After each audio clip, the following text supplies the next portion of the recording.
Welcome to the special Wednesday edition, RedHawks Weekly, and I'm joined by a special guest in studio today, RedHawks pitcher, hot on the scene, coming in from Georgia, Nile Ball. Nile, nice to meet you. Good to see you in the studio here, buddy. I'm glad to be here. And, I was just talking to you a little bit before, as I kind of look around and bring players in for these interviews, there's a lot of familiar faces. Yeah. RedHawks, a team with a lot of guys who've been doing well there for a long time. And I'm like, who is this guy? Yeah. And because, you got a 3.23 ERA so far on the year, 4-2 on the year, and part of a very deep, very talented pitching staff. Yeah. And so that's what it's all about. Let's get started. Absolutely, I'm with it. All right, so first of all, where are you from? Decatur, Georgia, born and raised. I usually tell people Atlanta just because it's way easier to remember, but Decatur, it's southeast of Atlanta. And I was born and raised there, haven't moved, never gone to different schools or anything like that, just been right there in the city of Atlanta, Decatur, really, my entire life. Okay, excellent. And so I saw that you've played for a few different organizations. Tell me, how'd you wind up coming to the Fargo-Moorhead RedHawks? It's a really crazy story. I started my career back in 2019 with Gary South Shore, Railcats, and Sioux City.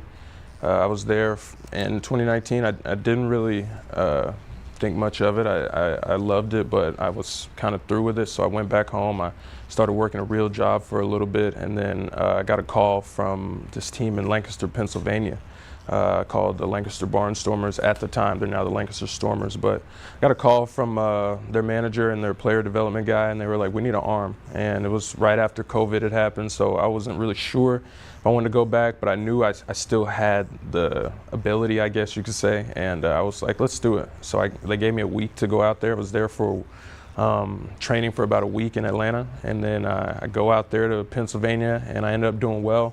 They signed me back for the next 3 years after that, so then I'm with them for up until pretty much this year through June, and we won 2 championships over there in the Atlantic League. Yeah, it was really a great experience, and then I got traded kind of in the middle of, I want to say early June, just kind of out of nowhere.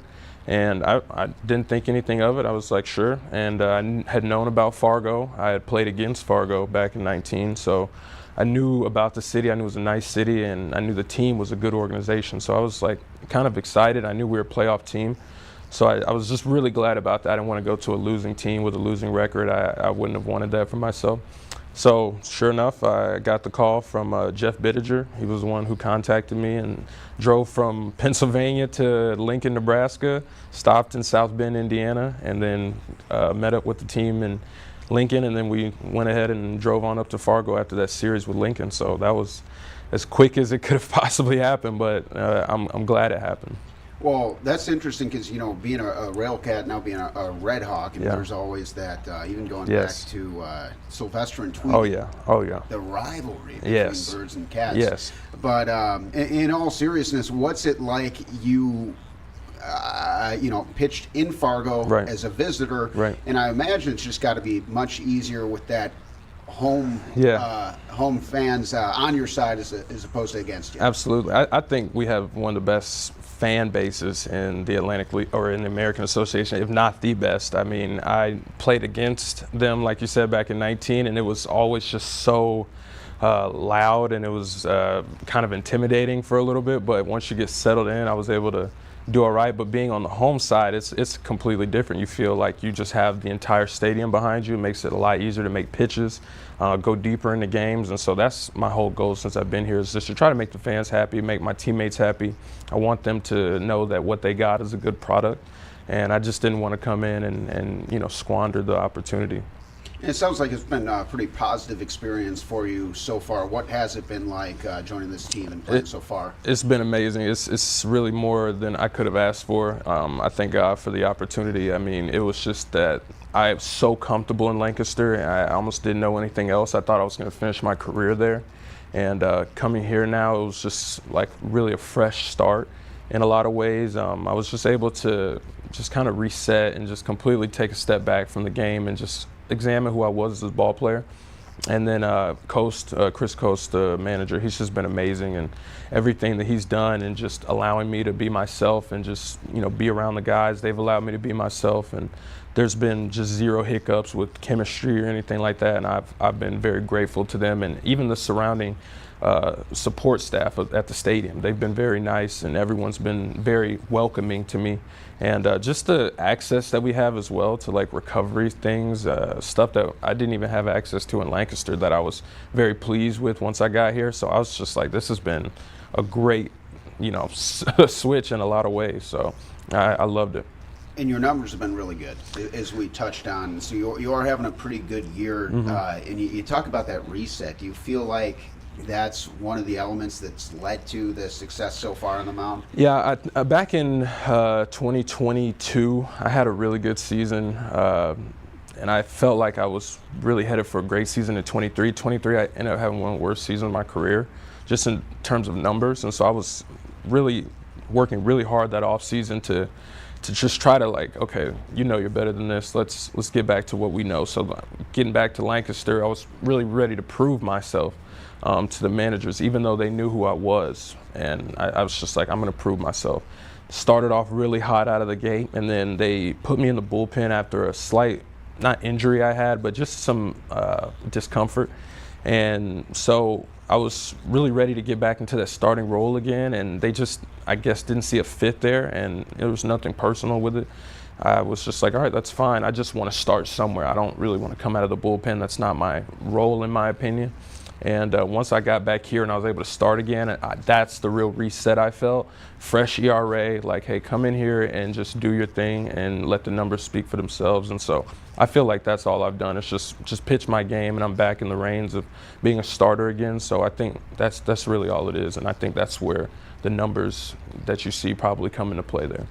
Now, being a part of a good pitching staff and guys who've really seen a lot of different experiences. You talk about your Dykoffs and Feldmans, and man, what have you been able to pick maybe from some of these teammates? So it's kind of funny that Orlando and I are the actual oldest pitchers on the staff and have the most experience on the staff, which I was really surprised about when I came in, because usually I'm kind of a middle of the road guy. Like, I'm not a rookie, but I'm also not the oldest. So being the oldest, it's been very nice to be able to help some of the younger guys like Kaiser and Dykoff and Davis. They've been just kind of soaking in some of the things that we say, but at the same time, I love watching them pitch, and I love watching just them go out there and do their thing. I've unfortunately haven't gotten to see Davis pitch yet because he got hurt right when I got there in Lincoln. I was really looking forward to seeing him pitch, but I saw his numbers when I was coming in, and I've heard amazing things. But I've also got to see him throw bullpens here and there, so I know he has electric stuff. And then we got Grauer as well, who's really been, I would say, the catalyst of our rotation. He's just been consistent nonstop. So coming into a rotation like that, it's been easy for me to just kind of not be the head honcho guy by any means, but I'm here to support, here to bring good ERA to the staff, and I'm also here to, if anyone needs any questions, answered, I'm here for that as well, because I feel like I do have experience, and if any of the younger guys or even older guys had questions for me, I'm more than happy to answer those. And so I think that's been just the best part about it all, is now being more of a leader and just taking on that leadership role. And I've tried to, in minor ways. I'm not a very vocal guy, but I like to lead just by action more so than anything. So I like that I'm sort of in that role now. That's very cool. And mention some of those guys. I think about nicknames. Yeah. Some people got some cool nicknames. Yeah. One, I'm trying to get this to catch on, so I need your help with this one. But Kona Quiggle. Yeah. The big wave. The big wave. See what I'm saying there? Yeah. I like that. I like that. I told Jack Michaels. It's tough though, because Jack loves just calling him Quiggle, and every time he makes those diving plays, he's always like Quiggle, Quiggle, Quiggle. So it's gonna be hard for that to catch on. We all call him Q, just because it's so easy. But I like I'm the kind of guy that literally calls every single guy on the team by some sort of nickname or initial. Okay. Like I call, Colton CD, I call Kais, or I call Tyler TG, and he's even told me like, hey, don't call me TG, and I'm like, my bad. I'll just start calling you. I'll start calling you Grower, but even then, I still slip up, and I'm like TG, and he'll look at me. But that's just the kind of guy I am. I think it's probably more Atlanta slang than anything, just to like always give someone a nickname, which is ironic because I have never had a nickname probably in my entire career. My dad has a nickname for me, my family has nicknames for me, but I've never had a nickname on any team that I've ever played on. It's either Nile or just Ball, and I'm fine with it. I don't really think my name really has a nickname that's really possible to have, but I've been happy with calling everyone else by the nickname. They can just call me Nile or just call me Balls. It's all good to me. And well, actually, it's funny. Coaster, he just calls me Nile Patrick. It's funny. He's like, y'all, you have a nickname, anything like that? I'm like, nope.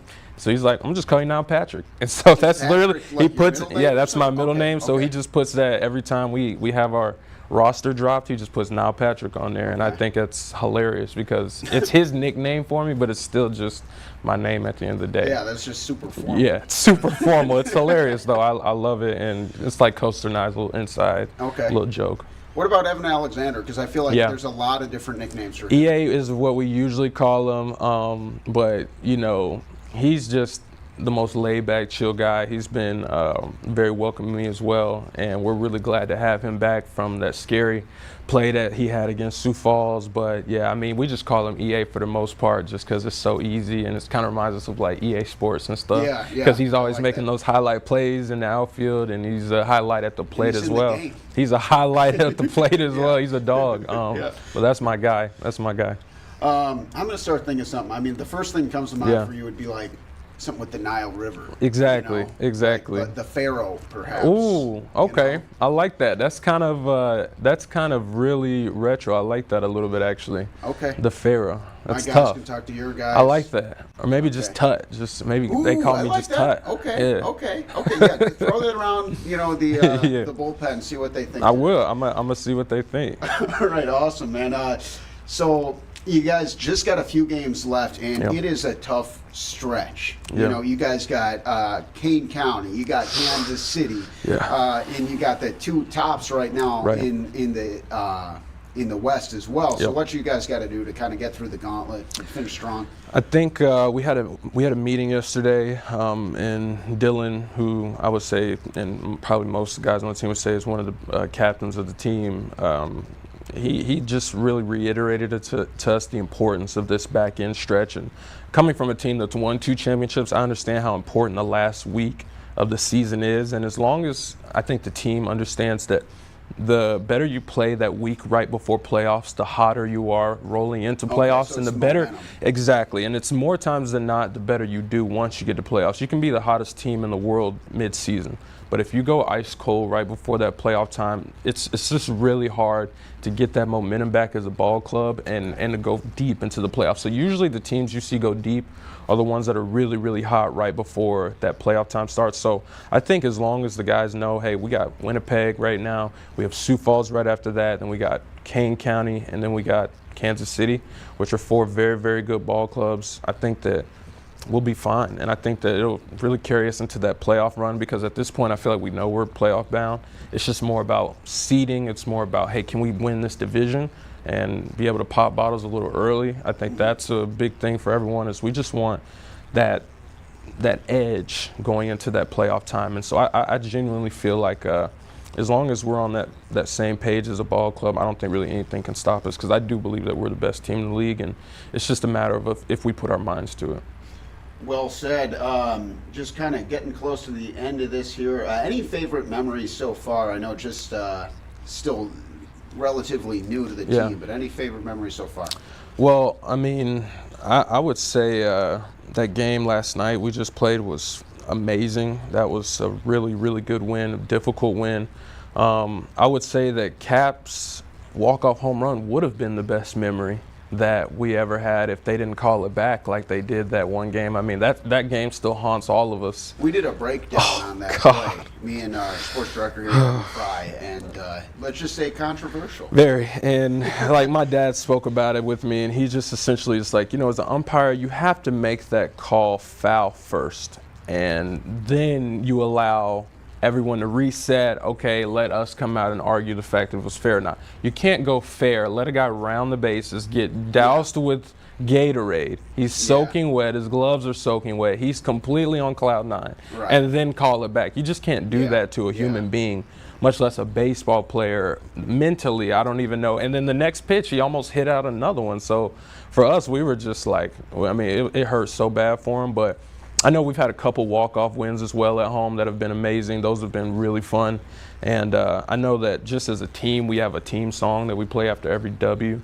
And it's just kind of like our way What's of. the song? It's oh my gosh, it's Hero by I'm gonna draw a blank now, but it's the name of the song is called Hero, and we just sing it at the top of our lungs after every single win, and it's amazing. It kind of just allows us to, decompress after those emotions usually of a baseball game are running really high. And I think that's what we were saying yesterday is let's see how many times we can listen to Hero before this season is all nice and finished up. So I think that's our goal right now in a way. Last one I got for you, just before we started rolling here. You mentioned you're an Atlanta Falcons fan. I am. And this is an interesting situation right now. They just got Kirk Cousins in, and he's was kind of a fan favorite. He was polarizing this year. Some people really liked him. Some people really didn't like him when he was with the Vikings. Arthur Smith is gone. They're hoping that Bijan's going to be used better. What are your thoughts right now as a Falcons fan? So everyone, I know even a lot of my own friends who were Falcons fans, they weren't too fond on the drafting of Michael Penix. And I thought it was kind of a great move, in my opinion, because Kirk is on the back end of his career. He is injury prone sometimes. And I feel like that Penix could in a lot of ways be the second coming of Vic, not maybe with the legs, but for sure with the arm and the accuracy. I mean, I think he's a dead-eye thrower.